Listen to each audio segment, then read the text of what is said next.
بسم الله الرحمن الرحيم نحمده ونصلي على رسول الكريم أما بعد فأعوذ بالله من الشيطان الرجيم بسم الله الرحمن الرحيم وَلَنَبْلُوَنَّكُمْ بِشَيْءٍ مِّنَ الْخَوْفِ وَالْجُوعِ وَنَقْصٍ مِّنَ الْأَمْوَالِ وَالْأَنفُسِ وَالثَّمَرَاتِ وَبَشِّرِ الصَّابِرِينَ قال النبي صلى الله عليه وسلم لقد أوذيت في الله ما يؤذي أحد وأخفت في الله ما يخاف أحد صدق الله العظيم۔ اللہ رب العالمین قرآن میں اپنے بندوں سے فرما رہے ہیں، کیا تم نے یوں ہی سمجھ رکھا کہ ہم تمہاری پر آزمائش نہیں ڈالیں گے، ہم تمہارا امتحان نہیں لیں گے، بلکہ ہم امتحان لیں گے آپ کی چند چیزوں کے اندر۔ اور امتحان صرف بندوں کا ہی نہیں بلکہ اللہ نے نبیوں کا بھی امتحان لیا، نبیوں کے اوپر بھی مصیبتیں اور پریشانیاں ڈالیں، وہ اس لیے کہ آنے والی امت کو پتہ چلیں کہ جو اللہ کے جتنے قریب ہوتا ہے اس کا امتحان بھی اتنا ہی لیا جاتا ہے، جو جتنا زیادہ مرتبے والا ہوں گا اتنا بڑا اس کا امتحان لیا جائے گا۔ اس لیے میں نے جو حدیث شریف جو ترمذی اور نسائی کی ہے، اس میں اللہ کے رسول صلی اللہ علیہ وسلم فرماتے ہیں لقد اوذیت فی اللہ ما یؤذی احد واخفت فی اللہ ما یخاف احد، یقیناً اللہ کے راہ میں جس قدر مجھے ستایا گیا اور کسی کو نہیں، اور جس قدر مجھے خوفزدہ کیا گیا ہے، مجھے ڈرایا اور دھمکایا گیا ہے اور کسی کو نہیں۔ تو اللہ کے رسول صلی اللہ علیہ وسلم کو جتنا اس امت نے ستائی اتنا کسی اور امت نے اتنا اللہ کے نبی کو نہیں ستایا گیا۔ اور ہمارے اوپر تو پریشانی آئی کیا، ہمارے بڑوں نے جو اس دنیا کے اندر غم دیکھے ہم نے تو اس کا تھوڑا سا حصہ بھی نہیں دیکھا۔ اللہ تعالیٰ ارشاد فرماتے ہیں وَلَنَبْلُوَنَّكُمْ بِشَيْءٍ مِّنَ الْخَوْفِ وَالْجُوعِ وَنَقْصٍ مِّنَ الْأَمْوَالِ وَالْأَنفُسِ وَالثَّمَرَاتِ وَبَشِّرِ الصَّابِرِينَ۔ اب ان تمام آزمائشوں میں سب میں زیادہ آزمائش اللہ کے پیارے حبیب صلی اللہ علیہ وسلم پر آئی، اور ہم نے تو گویا پریشانیوں کو دیکھا ہی نہیں۔ حضور پاک صلی اللہ علیہ وسلم پر خوف کی حالات، من الخوف، اللہ تعالیٰ فرماتے ہیں خوف کے ذریعے آزمائیں گے۔ اللہ کے پیارے حبیب کی زندگی میں خوف کے کتنے مواقع آئے، آپ غور کریں۔ ہجرت کا سفر کرنا چاہتے ہیں، گھر کے گرد قریش مکہ کے لوگ ننگی تلوار لے کر کھڑے ہیں کہ آپ باہر نکلے تو آپ کو شہید کر دیا جائے گا، یعنی وہ میات صنادید قریش۔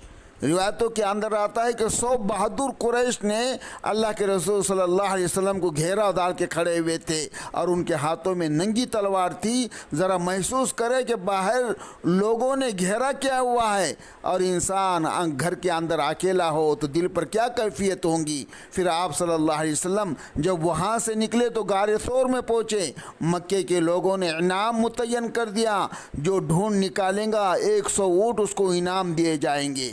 مکہ مکرمہ کا ہر بوڑھا جوان پہاڑوں کی طرف نکل گیا کہ ہم ڈھونڈیں گے، ہم جو ہے انعام حاصل کریں گے۔ نبی کریم صلی اللہ علیہ وسلم غار ثور میں ہیں۔ صدیق اکبر رضی اللہ تعالیٰ عنہ فرماتے ہیں کفار غار کے دروازے پر اتنے قریب آ گئے تھے کہ ہم ان کے پاؤں دیکھ رہے تھے، اگر وہ نیچے جھک کے دیکھتے تو شاید ان کی نظر ہم پر پڑ جاتی۔ اندر انسان چھپا ہوا ہو، جان کا دشمن دروازے پر اتنا قریب پہنچ جائے تو بتاؤ کتنا خوف دل کے اندر ہوتا ہے۔ پوری زندگی ہم میں سے اکثر نے تو خوف کا کبھی تجربہ ہی نہیں کیا ہوگا جو اللہ کے پیارے حبیب صلی اللہ علیہ وسلم نے کیا۔ شعبہ ابی طالب میں 2 سال کے لیے بچوں سمیت بند کر دیا گیا، کھانے پینے کی چیزیں نہیں جاتی تھیں۔ سوچئے کیا کیفیت ہوں گی اس وقت صحابہ کرام کی، اللہ کے رسول صلی اللہ علیہ وسلم کی کوئی بھی اپنا نہیں تھا، حتیٰ کہ ایک چچا تھے ابو طالب جو آپ صلی اللہ علیہ وسلم کا تعاون کیا کرتے تھے، آپ صلی اللہ علیہ وسلم کا ساتھ دیا کرتے تھے۔ تو اس ابو طالب کے پاس سردار قریش آئے اور کہنے لگے ہے ہمارے سردار ابو طالب، ہم آپ کے پاس آئے ہیں، ہم بہت پریشان ہو گئے ہیں تمہارے بھتیجے سے، تمہارا خیال رکھنے کی وجہ سے ہم اس کو پر زیادہ کچھ نہیں کر سکتے، دیکھو آپ اپنے بھتیجے کو سمجھاؤ، وہ کیا چاہتا ہے آخر؟ ہمارے بتوں کو برا بھلا کہتا ہے۔ اگر وہ حکومت چاہتا ہے تو ہم حکومت دینے کے لیے تیار ہیں، اگر وہ سرداری چاہتا ہے تو ہم اس کے سامنے ہاتھ باندھ کے کھڑے ہونے کے لیے تیار ہیں، اگر وہ مال چاہتا ہے تو پورے مکہ کا مال جمع کر کر اس کے سامنے ڈھیر لگا دے دیں گے، اگر وہ حسن کا عاشق ہے، حسن کا خواہ ہے، تو ہم مکہ کے حسین لڑکیوں کو جمع کر کے اس کے سامنے کھڑے کرتے، وہ جدھر چاہے انگلی اٹھائے ہم اس کا نکاح اس کے ساتھ میں کر دیتے۔ یہ سب دینے کے لیے تیار ہیں۔ اے ابو طالب، آپ اپنے بھتیجے سے کہیں یہ جو تم محنت کر رہے ہو کلمے کی، اس کو چھوڑ دو، جو چاہے وہ تم لے لو۔ چچا نے بھی اللہ کے رسول صلی اللہ علیہ وسلم کو بلایا اور بتایا کہ اے میرے بھتیجے، دیکھو میرے اوپر اتنا بوجھ مت ڈالو جو میں اٹھا نہ سکوں۔ دیکھو یہ مکہ کے شریف لوگ آئے ہیں، یہاں کے یہ لیڈر لوگ ہیں، سردار لوگ ہیں، دیکھو یہ تمہیں کیا کہہ رہے ہیں۔ اس وقت چچا سے جواب میں فرمایا، چچا یہ لوگ کیا کہہ رہے ہیں؟ اگر وہ ایک ہاتھ پر سورج اور دوسرے ہاتھ پر چاند بھی رکھ دیں گے تو جو پیغام میں اللہ کی طرف سے لے کر آیا ہوں وہ پہنچانے سے پیچھے نہیں ہٹوں گا۔ تو اللہ کے حبیب صلی اللہ علیہ وسلم نے خوف کو بھی برداشت کیا۔ پھر اللہ کے رسول صلی اللہ علیہ وسلم پر بھوک کے حالات، والجوع، اور بھوک بھی برداشت کی۔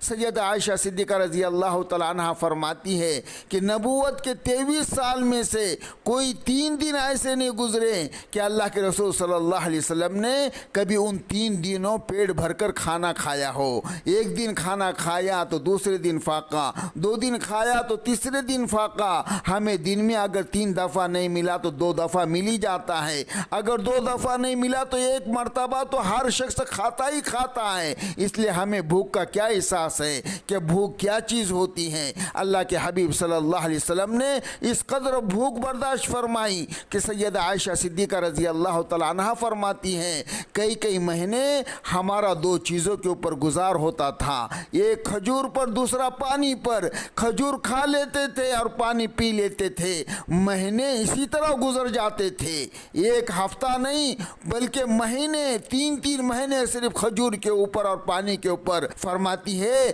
کہ ہمارے چولہے کے نیچے زمین پہ سے جو ہے گھاس اگ جاتی تھی۔ اب ذرا بھائیو ذرا سوچو کہ چولہے کی زمین کے اوپر گھاس کب اگیں گی؟ جب مہینوں اس کے نیچے آگ نہ جلے تو تبھی تو گھاس آئیں گی۔ ایک دن اگر میرے بھائیو ہمارے گھر میں اگر کھانا ایک دن نہیں پکیں گا تو دوسرے دن پکیں گا ضرور، دوسرے دن نہیں تو تیسرے دن تو ضرور پکیں گا، تیسرے دن نہیں تو چوتھے دن آخر آگ ہمارے چولہے کے نیچے ضرور جلیں گی۔ لیکن اللہ کے حبیب صلی اللہ علیہ وسلم کے یہاں چولہے میں گھاس اگتی تھی۔ اس کا مطلب مہینے چولہا نہیں جلتا تھا، اور مہینے چولہا نہ جلنے کی وجہ سے مہینے اللہ کے رسول فرماتے ہیں 1 چاند، 2 چاند، 3 چاندیں نکلتے تھے، لیکن اللہ کے رسول صلی اللہ علیہ وسلم کا گھر کے چولہے میں آگ نہیں جلتی تھی۔ تو سوچئے کیسی بھوک برداشت کرنی پڑتی تھی۔ چنانچہ ایک واقعہ سن لیجئے، حضرت فاطمہ رضی اللہ تعالی عنہا نے ایک مرتبہ اپنے گھر میں 4 روٹیاں بنائیں، ایک حضرت علی رضی اللہ تعالیٰ عنہ کو دی، ایک حضرت سیدنا حسن کو دی، اور ایک سیدنا حسین رضی اللہ تعالیٰ عنہما کو دی، اور ایک اپنے لیے رکھا۔ جب کھانے کے لیے بیٹھے تو دل میں خیال آیا کہ فاطمہ تم تو کھانا کھا رہی ہو، پتہ نہیں تمہارے ابا حضور صلی اللہ علیہ وسلم کو کچھ کھانے کو ملا یا نہیں ملا ہوں گا۔ انہوں نے اپنی آدھی روٹی بچا لی اور اپنے چادر میں اس کو لپیٹا اور نبی صلی اللہ علیہ وسلم کی خدمت میں حاضر ہوئی۔ نبی کریم صلی اللہ علیہ وسلم کے جب دروازے پر دستخط دی تو اللہ کے نبی سمجھ گئے کہ کنڈی جو دروازے کی جو کڑی ہوتی ہے اس کو بجانے کا طریقہ حضرت فاطمہ کا ایک الگ ہی تھا۔ اللہ کے رسول سمجھ جاتے تھے کہ میری بیٹی میرے دروازے پر آئی ہیں، تو نبی کریم صلی اللہ علیہ وسلم اٹھے اور اپنی بیٹی کا استقبال فرمایا اور ان کے پیشانی کا بوسہ دیا اور پوچھا بیٹی فاطمہ کیسے آنا ہوا؟ کہاں ابا حضور میں آپ کے لیے ہدیہ لے کر آئی ہوں۔ نبی صلی اللہ علیہ وسلم نے فرمایا بیٹی کیا ہدیہ لائی ہو؟ تو آپ نے فرمایا کہ میں آپ کے لیے آدھی روٹی لائی ہوں۔ اللہ کے رسول صلی اللہ علیہ وسلم نے حضرت فاطمہ رضی اللہ تعالیٰ عنہ سے وہ روٹی کا ایک لقمہ لے کر توڑا اور اپنے منہ میں ڈالا اور فرمایا فاطمہ مجھے قسم ہے اس پروردگار کی جس کے قبضے میں تمہارے ابا کی جان ہے، آج تیسرا دن گزر گیا میرے منہ میں کوئی روٹی کا ٹکڑا نہیں گیا، اتنی بھوک برداشت کرنا پڑتی تھی۔ حضور پاک صلی اللہ علیہ وسلم کے اوپر مالی حالات بھی آئے جس کو قرآن بیان کر رہا ہے، وَنَقْصٍ مِّنَ الاموال، اللہ کے حبیب صلی اللہ علیہ وسلم پر نقص اموال کے امتحان بھی آئے۔ جب ہجرت کی تو ہجرت کے وقت کوئی اپنے ساتھ کوئی مال نہیں تھا، تنہا سفر کیا تھا، جو تھا وہ مکہ مکرمہ میں رہ گیا تھا۔ صحابہ کرام کے مال پر بھی قریش مکہ نے قبضہ کر لیا تھا، یعنی جو صحابہ کرام نے ہجرت کرے تھے ان کے مالوں کے اوپر قریش کے لوگوں نے قبضہ کر رکھا تھا۔ زندگی میں ایسی قربانی کبھی ہم نے نہیں دیکھی۔ حضور پاک صلی اللہ علیہ وسلم پر جانی حالات بھی آئے، والانفس، اور جان کا نقصان بھی برداشت کیا۔ ہمارے کتنے لوگ ایسے ہیں جن کے گھر کے افراد دادا پردادا تو فوت ہوئے مگر باقی سارے حضرات صحیح و سلامت کی زندگی گزار رہے ہیں، لیکن اللہ کے حبیب صلی اللہ علیہ وسلم کی اپنی مبارک زندگی دیکھیے۔ سیدہ زینب رضی اللہ تعالیٰ عنہ وفات پائے، سیدہ رقیہ وفات پا گئی، ام کلثوم وفات پا گئی، اللہ نے بیٹے عطا فرمائے تھے وہ بھی وفات پا گئے، پھر بیوی بھی وفات پا گئی۔ کتنے لوگ تھے گھر کے جن کو اللہ کے حبیب صلی اللہ علیہ وسلم نے خود دفنائے، تو معلوم ہوا کہ ہمیں تو نقص من الانفس والا تو تجربہ ہی نہیں ہے جتنا اللہ کے حبیب صلی اللہ علیہ وسلم پر یہ مصیبتیں آئیں، مگر اللہ کے حبیب صلی اللہ علیہ وسلم نے صبر فرمایا۔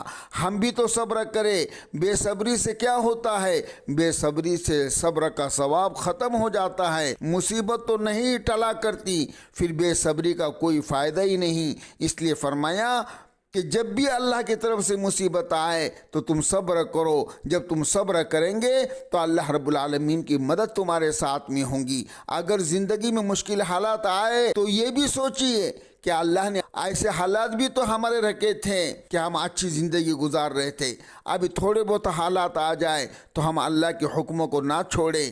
اگر غور کریں تو ہماری زندگی میں زیادہ آسانیاں ہیں، مشکلات تھوڑی، صحت زیادہ ہے، بیماریاں تھوڑی آتی ہیں، خوشیاں زیادہ آتی ہیں، غم تھوڑے آتے ہیں، پیٹ بھری کی حالت میں ہم زیادہ وقت گزارتے ہیں، بھوک کی حالت میں تھوڑا وقت گزارتے ہیں۔ اس سے معلوم ہوا نعمتیں زیادہ ہے، غم اور پریشانیاں تھوڑی ہے۔ اسی کو سمجھ لیجئے کہ اللہ رب العالمین جب نیک لوگوں کے اوپر مصیبت ڈالتے ہیں تو فرماتے ہیں کہ اے میرے بندے یہ تیرے امتحان کے لیے ہیں، جب تو اس کے اوپر صبر کریں گا تو میں بھی راضی ہو جائیں گا اور تیرے ساتھ میری مدد ہوں گی۔ تو اے میرے مولا میں ایسے بھی آپ سے راضی ہوں جب آپ ہمارا امتحان لیے، امتحان مانگنا نہیں ہے لیکن آ جائے تو اس کے اوپر صبر کرنا، یہ بھی اللہ کا حکم ہے۔ تو فرمایا کہ ایسے بھی راضی ہو ویسے بھی راضی ہو، تو جس حال میں رہ کے میرے مولا میں تجھ سے راضی ہوں، یہ ہمارا ایمان ہونا چاہیے، کیونکہ حالات بھی اللہ کی مخلوق ہیں، وہ اللہ کے حکم کے بغیر ہمارے پاس نہیں آ سکتے۔ تو جب بھی پریشانی مالی ہو جانی ہو نقصان ہو یہ بھی سمجھے کہ یہ میرے اللہ کے طرف سے ہیں، اور جب خوشیاں آئے مالی حالت اچھی ہو گئی صحت تندرستی اگر اچھی آ گئی تو اسی کے اوپر بھی ہم اللہ کا شکر ادا کریں۔ اللہ رب العالمین ہمیں ہر حال کے اندر اللہ کے اطاعت اور حضور پاک صلی اللہ علیہ وسلم کے فرمان کے اوپر اطاعت کے مطابق زندگی گزارنے کی توفیق عطا فرمائے، اللہ کے حکم پر اور حضور کے سنتوں پر زندگی گزارنے کی توفیق عطا فرمائے۔ اللہ ہماری دنیا بھی بنائے آخرت بھی بنائے۔ ربنا آتنا فی الدنیا حسنہ وفی الآخرۃ حسنۃ وقنا عذاب النار، اے اللہ ہمیں دنیا کے اندر بھی کامیابی دے اور آخرت میں بھی ہمارے لیے کامیاب عطا فرما، اور ہمیں دوزخ کے عذاب سے ہماری حفاظت فرما۔